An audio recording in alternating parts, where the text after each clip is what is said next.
Hello friends, welcome my YouTube channel Momal classes. मैं संपत सिंह। आज आपके लिए जो टॉपिक लेके आया हूँ वो है हमारा ओजोन। तो ओजोन के बारे में आप सभी जानते हैं।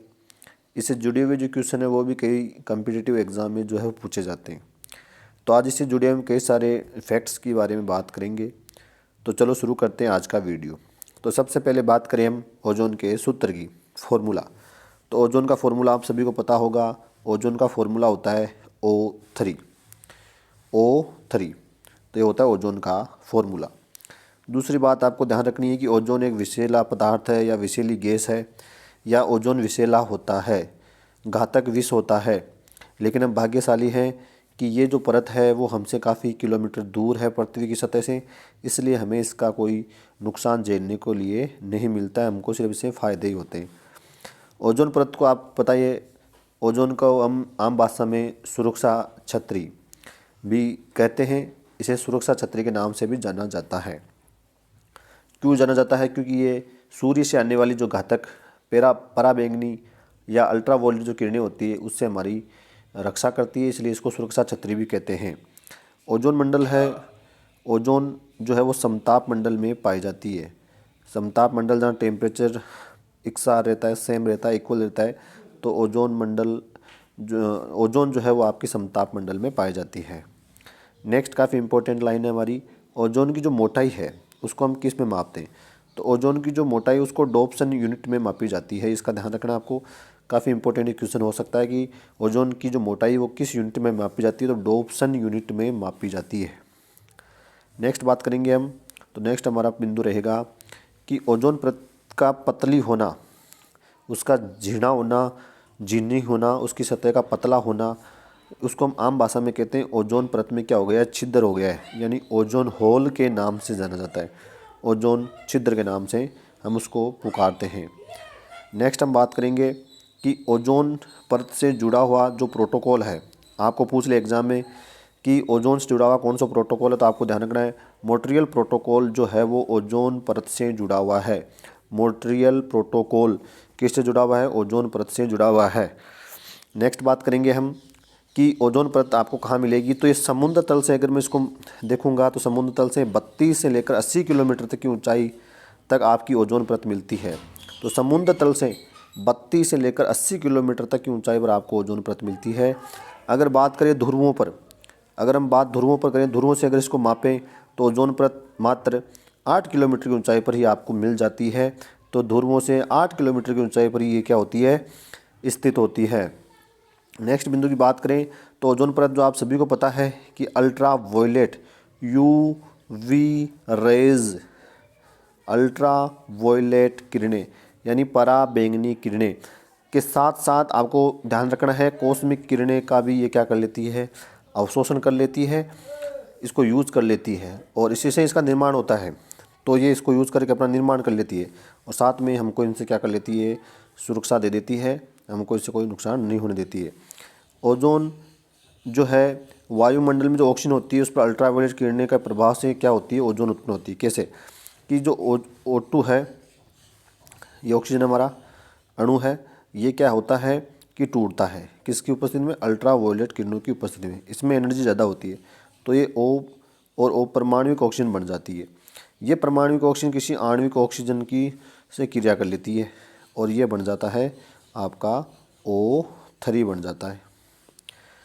तो यह अल्ट्रावायलेट इनको आणविक ऑक्सीजन को तोड़ने में काम आती है, ताकि ये परमाणुविक हो जाए और परमाणु किसी अणु से मिलकर क्या बना ले? ये O3 बना ले। इसलिए यहाँ ये आपकी अल्ट्रावायलेट किरणें जो है वो यूज़ होती है। नेक्स्ट बात करा तो ओजोन है वो एक क्या है? ऑक्सीजन का अपरूप है।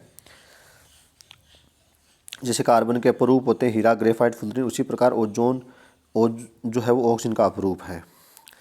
ओजोन का जो अणु है वो त्रिपरमाणुक होता है, यानी उसकी परमाणुकता अगर आपको पूछ लिया ऑक्सीजन की ओजोन की परमाणुकता कितनी होती है, तो 3 होती है। जैसे अभी सूत्र से पता चल रहा था O3 हमने लिखा था, तो इसमें कितने परमाणु है? O plus O plus O, तो ये 3 परमाणु आ गए, इसे बन गया O3। तो ओजोन की जो परमाणुकता होती है वो कितनी होती है? 3 होती है, आपको ध्यान रखना है। नेक्स्ट बात करा ओजोन को अगर आप स्मेल इसकी लगो तो कैसे आएगी? तो ओजोन में सड़ी हुई मछली की तरह गंध आती है।